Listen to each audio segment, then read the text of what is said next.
굳이 지형에 따라 전술을 달리한다.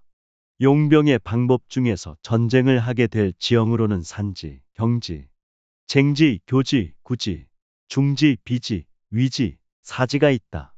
제후가 자기 나라 땅에서 싸우는 것을 산지라고 하며 적의 영토를 공격하지만 깊이 들어가 있지 않은 것을 경지라고 한다. 아군이 점령하면 아군에게 유리하고 적군이 점령하면 유리한 지형을 쟁지라고 한다. 아군이 갈 수도 있고 적군이 올 수도 있는 곳을 교지라고 한다. 제후의 땅이 적과 우리와 제3국에 연결되어 있어 먼저 가서 차지하기만 하면 천하의 백성을 자기 나라 백성으로 만들 수 있는 곳을 구지라고 한다. 적국의 영토 안으로 깊숙이 쳐들어가 적의 여러 성과 마을을 등지고 있는 것을 중지라고 하며 산림이 험하고 늪이 많은 택지로 행군하기 곤란한 지역을 비지라 한다. 군대가 들어온 길이 비좁고 되돌아갈 길은 멀리 돌아가야만 하며 적이 적은 수로도 우리의 많은 병력을 공격할 수 있는 곳을 위지라고 한다. 열심히 싸우면 생존할 수 있고 오랫동안 싸우게 되면 멸망하는 곳을 사지라고 한다. 그러므로 산지에서는 전투를 벌이면 안 된다. 경지에서는 오래 머물러 있으면 안 되며 쟁지에 뒤늦게 적을 공격해서는 안 된다. 구지에서는 제3국과 외교를 잘 맺는 것이 중요하고 중지에서는 약탈을 감행하여 군수물자를 현지에서 조달해야 한다. 비지에서는 빨리 행군하여 탈출해야 하며 위지에서는 술책을 써서 벗어나야 하며 사지에서는 오로지 열심히 싸워야만 한다.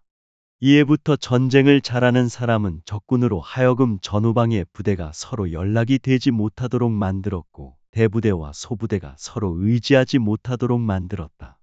또한 상급자와 하급자가 서로 도울 수 없게 만들었고 병사들을 집합시키지 못하게 하여 분리시켰다.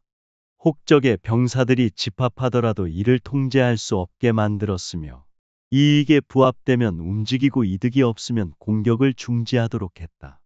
감히 문답하건대 만약 적의 군사들이 대열을 정비하고 공격하려 한다면 어떻게 대적하겠는가? 이에 대답할 말은 적이 가장 소중하게 여기는 것을 빼앗으면 아군의 의도대로 할 수 있다는 것이다.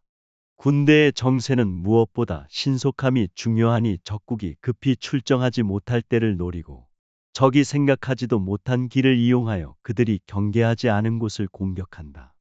적국에 진입하였을 때 전법은 다음과 같다. 깊이 침입하면 병사들이 싸움에 전념하게 되므로 적군을 극복하여 이기지 못한다. 풍요로운 들판에서 적의 식량을 약탈하면 전 부대가 먹을 식량이 풍부해지게 된다. 삼가 군사들을 잘 보양하면서 피로하지 않게 하고 힘든 일을 시키지 않으면 사기가 올라가고 힘이 축적된다. 병사들을 운용하여 계략을 세울 때는 적이 예측하지 못하게 하여 오고 갈 수 없는 곳으로 몰아세운다. 군사들을 다른 갈 곳이 없는 곳으로 몰아넣으면 죽는 한이 있더라도 도망치지 않는다. 병사들이 죽게 될 상황에 처하게 되면 전력을 다하여 싸우게 될 것이다. 또한 병사들이 깊은 함정에 빠지게 되면 죽기를 두려워하지 않으며 오고 갈 장소가 없으면 끈끈하게 뭉치고 적지에 깊이 들어가서는 거리낄 것 없이 용감해진다. 이처럼 어쩔 수 없는 상황이 되면 곧바로 싸우게 된다. 그러므로 그러한 군대는 주의시키거나 수련하지 않도록 경계를 하고 요구하지 않아도 뜻대로 움직이게 되며 규약으로 구속하지 않아도 군사들끼리 서로 친하게 된다. 또한 명령을 내리지 않아도 지휘관을 신뢰한다. 그리하여 유언비어를 금하고 의구심을 없애 주기만 하면 죽는 한이 있더라도 부대를 이탈하는 자가 없게 된다.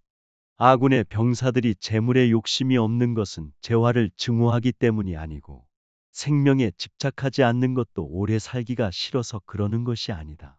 출동 명령이 내려진 날에는 앉아있는 병사들은 눈물이 옷깃을 적시고 쓰러져 누운 자도 눈물을 흘릴 것이다. 그러나 이러한 병사들을 갈 곳이 없는 사지로 몰아넣으면 용기가 솟아오르는 법이다. 그러므로 전투를 잘하는 자를 비유하면 소련과 같다. 솔련이란 상산에 사는 뱀을 말하는데 그 뱀은 머리를 치면 즉시 꼬리가 달려들고 꼬리를 치면 즉시 머리가 덤벼들며 가운데 허리를 공격하면 즉시 머리와 꼬리가 한꺼번에 달려든다. 감히 문답하건대 아군의 군사를 소련처럼 움직일 수 있겠는가? 그 대답은 가능하다. 오나라 사람들과 월나라 사람들은 미워하는 사이지만 함께 배를 타고 물을 건너다 풍랑을 만나게 되면 서로 돕기를 마치 왼손과 오른손처럼 하여 서로를 구하려고 할 것이다. 그러므로 말을 나란히 세워놓고 서로 사방에 묶어놓거나 수레바퀴를 땅에 묻어 돌아가지 못하게 하더라도 믿을 만한 것이 못 되는 것이다. 즉, 병사들에게 강압적으로 죽기를 각오하고 싸우라는 것은 만족스러운 결과를 얻을 수 없다. 모든 군대를 통제하여 일치단결시키기 위해서는 유능한 지도자가 필요하다. 강한 자나 약한 자나 그들의 모든 힘을 얻기 위해서는 지형의 이로움을 얻어야 한다. 따라서 용병을 잘하는 사람들은 마치 한 명의 병사를 수족처럼 부리듯이 군대를 운용한다.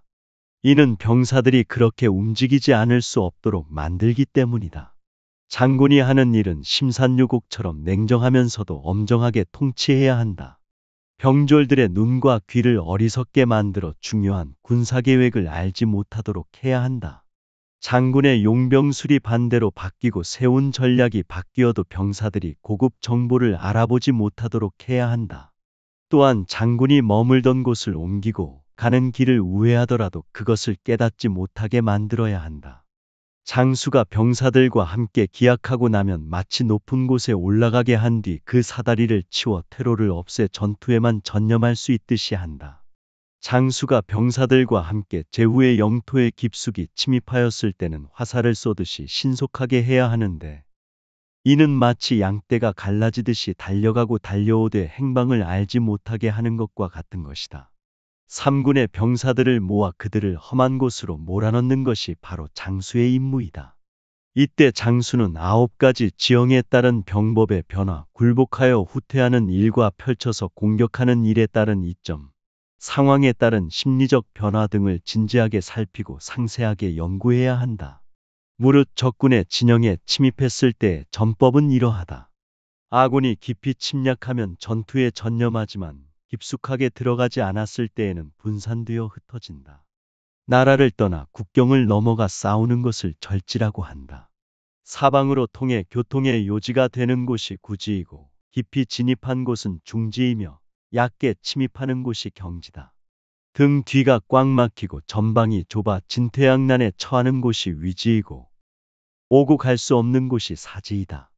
그러므로 산지에서는 싸움을 피하고 병사들의 마음을 하나로 뭉쳐 일치 단결시켜야 한다. 경지에서는 되도록 오래 머물러서는 안 되며 병사들이 고국으로 도망치거나 마음이 이산되지 않도록 해야 한다. 쟁지에서는 적과 정면 대결을 피하고 적의 후방을 노려서 공격하도록 해야 한다. 교지에서는 적에게 공격할 기회를 주지 않기 위해 수비를 견고하게 해야 한다. 구지에서는 인근 국가와의 외교적 노력을 견고하게 해야 한다. 중지에서는 본국에서 멀리 떨어져 있기 때문에 적국 내에서 군량 미 보급을 확보해야 한다. 비지에서는 행군이 어려움으로 병사들의 위생 문제를 생각해서 재빨리 지나가야 한다. 위지에서는 기발한 계책을 세워 빠져나와야 한다. 사지에서는 맞붙어 싸우는 수밖에는 살 길이 없다는 사실을 병사들에게 주지시켜 필사적으로 싸워 이기게 해야 한다. 본래 병사들의 심리는 포위되면 대들어 싸우고 달리 탈출할 길이 없음을 알게 되면 지휘자의 명령에 순종하게 되어 있다. 주변 국가의 책략을 알지 못하는 제후는 주변 국가와 유리한 외교 관계를 수립할 수가 없다. 산림과 험난한 곳과 습지의 지형을 알지 못하면 행군하지 못하며 그 고장의 길 안내인을 이용하지 않으면 지형의 이로움을 얻지 못한다. 이 4-5가지 중에 하나라도 모르면 패왕의 군병이라고 할 수 없다. 패왕의 군대는 큰 나라를 정발할 때는 그 무리들이 이동하고 집결할 여유를 주지 않고 적에게 위압을 가하면 외교는 힘을 합하지 못하고 마비되게 만들어 버린다. 이런 까닭으로 패왕의 군대는 타국과 동맹을 맺는 외교를 피려고 다투지 않고 천하의 권세를 빼앗으려고 애쓰지도 않는다. 또 사사로운 마음이 없는 자신을 신뢰하여 적에게 위압을 가한다.